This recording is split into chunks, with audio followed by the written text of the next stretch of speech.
Indiana National Guard soldier was laid to rest today. He died of cancer after being exposed to a toxic chemical in Iraq. As Eyewitness News reporter Scott Swan tells us, the death raises new questions about a hidden enemy that more than 100 Hoosier soldiers faced in a war zone. A final salute Tuesday to Lieutenant Colonel Jim Gentry, who lost his battle with cancer the day before Thanksgiving. I lost my best friend, so it is a tough loss. We will not forget your service ever.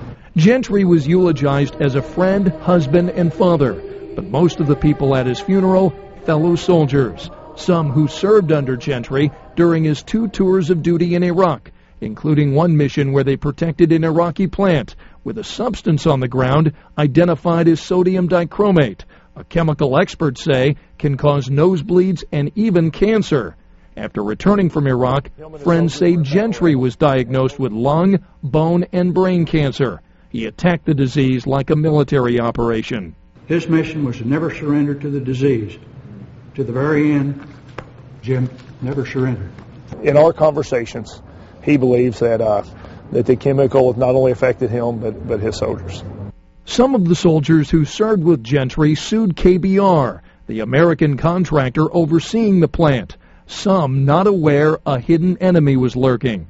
Jim and his men just did what their nation asked them to do. They went to a site and they did their job without any knowledge of any type of contamination.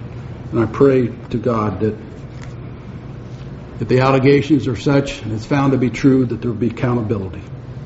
Those who knew Gentry say he would not complain, instead dedicating his remaining days to his final battle.